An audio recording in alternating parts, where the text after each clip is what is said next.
Hello, everyone. Have you ever received a text message from the opposite sex and wondered to yourself, what exactly does that mean?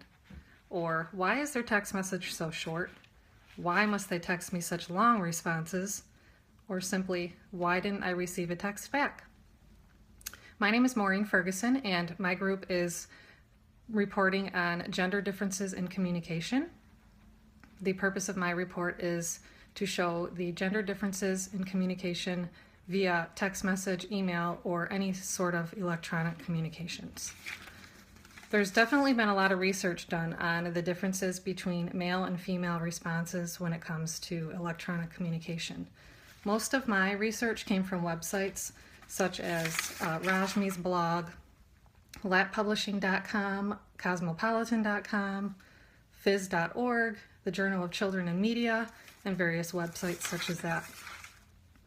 Most of the published websites and studies show that men's text messages have much more sarcasm and swearing in them, and women's messages have more support and affection.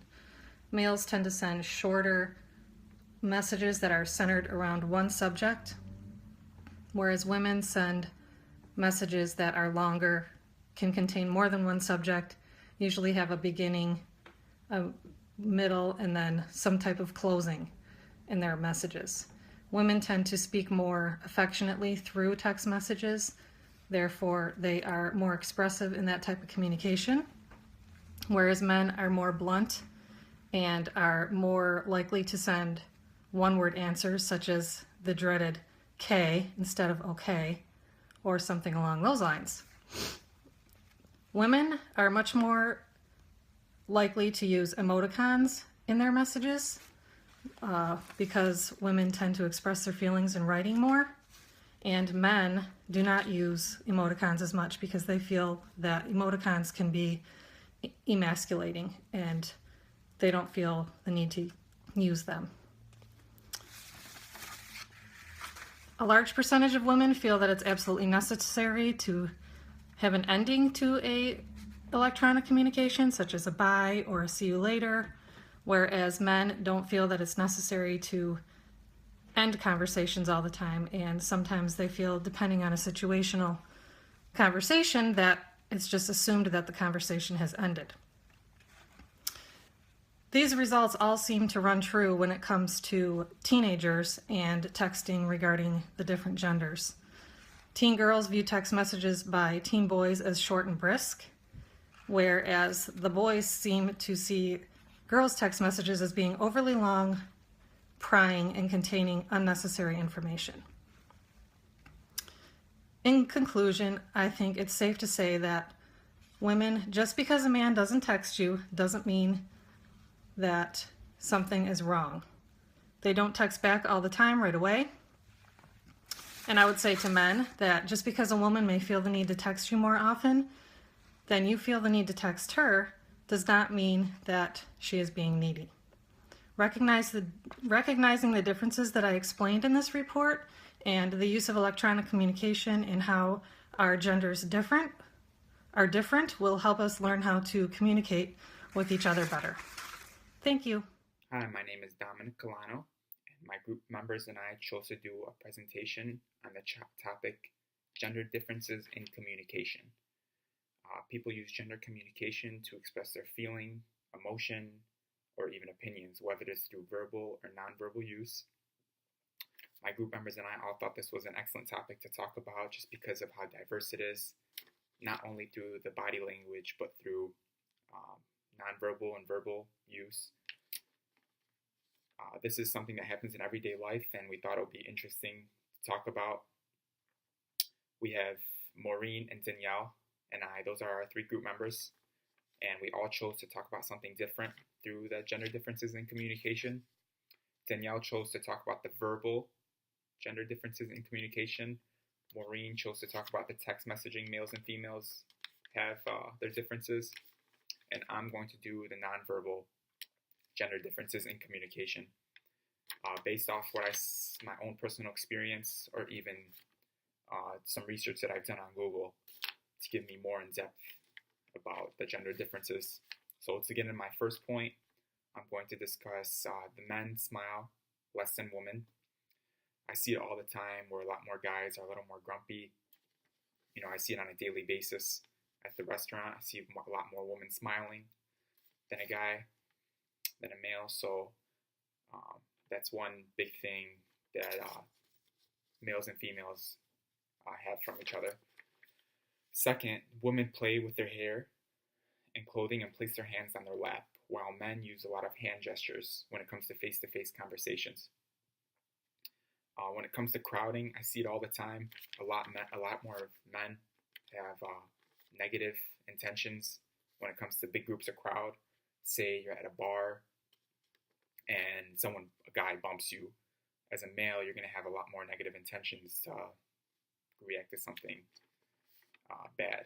So whether it's starting a fight or something, when it comes to women, seems like they don't care if there's a lot of guys around them or a big crowd. Men use a lot more touching than women as a sign of sexual intention. And then it seems like the woman uses touching as a sign of friendship or sympathy towards one another. So that's a huge difference that happens on a daily basis. You see it all the time where men want to touch a woman more. Women tend to use more facial expressions to express their feelings and intentions towards one another. So that's a big one as well that I found. And then men will look into the woman's eyes that they are talking to, and women will look into the eyes when they are listening. So if a woman's not listening to you, she will not look you in the eyes. That's one big thing that I found. And then my next point is, my 7th point would be females stand an arm length apart when they're talking to one another. And then while men talk a little bit further from further distance. So when it comes to one-on-one conversations, you'll see girls talking an arm length distance, so about this far from one another, while guys will be a lot further and raise their tone of voice. That's just how it is. I mean, I don't like to stand too close to another guy that I'm talking to, so it's a true fact. And then my next point is that men seem to take up more space than a woman. So say you're at the library studying, for example, you will see a guy that needs a lot more room to place all his book bags and books than a woman. So a guy needs a bigger bubble to be around. Those are basically my key points, and it was a good presentation to do on. I just like the topic to do a discussion about, so we'll see how it goes. So, do men and women speak the same language? According to popular author John Gray, men are from Mars and women are from Venus. My name is Danielle Kuznia. I will be presenting on gender differences. My topic is verbal communication. As Oxford author, language professor Deborah Cameron puts it, the sexes communicate differently because of the way the brains are wired. The female brain excels in verbal tasks, whereas the male brain is better adapted to visual and mathematical tasks. To put it simply, women like to talk and men prefer actions over words. Women are more verbally skilled than men, and conversation patterns between men and women differ. Men and women as a group talk in particular ways. Women's language is more indirect and subtle than men's. Their pitch differences often reveal more about them, and women tend to tag declaratives on the ends of their sentences, things like yes or no. The rising intonations, as they can sometimes make their statements sound like questions. Women often avoid definitive statements, metaphors, superlatives, such as nothing is working, and men take these literally since male language is more absolute than female language. Women say, I don't know, or I'm not sure, much more easily than men, and sometimes these expressions are interpreted as a lack of knowledge. And that's because women tend to not give definitive answers if they're unsure of the answer to the question. Men speak to both exchange information and establish status, and men are more comfortable giving advice and information than they are receiving it. Minimal responses such as nods, yeses, are really common features in conversations.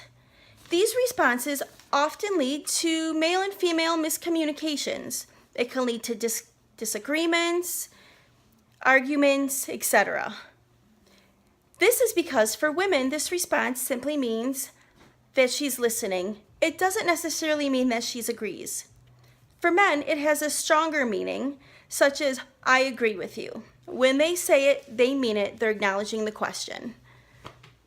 As author Marianne Turney and Ruth L. Sittler puts it, that since men and women don't have the same reactions and rules of talk, they can easily misread each other's motives in meetings.